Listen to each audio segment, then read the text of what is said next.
the radiators on these clog up pretty quickly, so you gotta keep the dust down or blow out the radiator more often. The only thing that sucks about these Kubotas is they don't have a reversible fan, so it sucks in all the dust and debris and dirt down through here, through there, on both sides, blows it out the back. So when you wash these radiators out, because everything's coming this way, you really need to wash it out that way to blow everything back out. And then take the belly pans off and then let all the water drain out of it. So I'm probably gonna have to do that, because this thing, when it gets pretty dusty, it starts to overheat. Okay, so I wanted to start off with, let's pull the radiator out.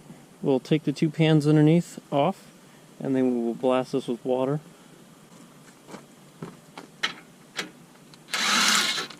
So if you own one of these Kubota SVLs, like a 95, 75, a 65, a 97, and you have this style radiator set up, they don't sell it with it, but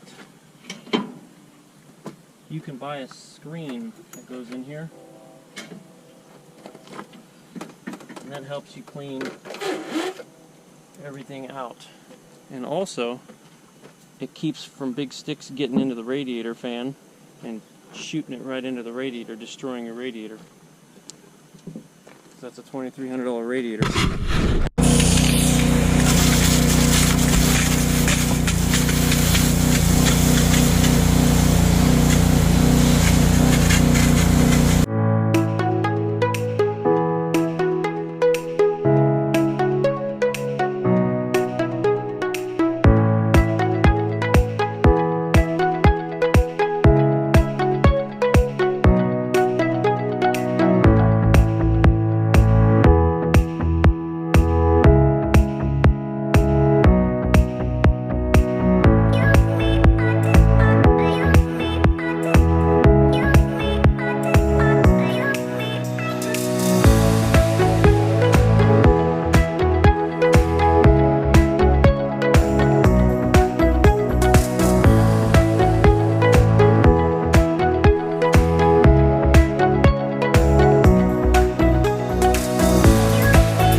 It's all washed out.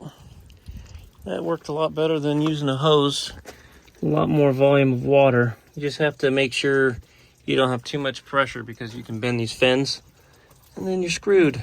Like, some of these are already bent, and that's just from sticks going through and getting hit on the radiator fan into this radiator. The screen does a lot of protecting, but you know, it can still happen. You can see right there, they're kind of bent up. So don't ever use a pressure washer on one of these. What you also can and should do is take these 4 bolts off. They're 14 millimeter, and then take these 4 bolts off and clean the condenser and the intercooler, which is right there. So you might be able to see it. It's this intercooler right there. The only tools you really need is a long wrench and a 14 millimeter socket, impact wrench if you have it, and zap these loose. Alright, top's off on this one. I've almost got the top all the way off on this one. And look at all that. Look at all that mess. This restricts airflow in cooling this intercooler here. Definitely need to wash this out one more time.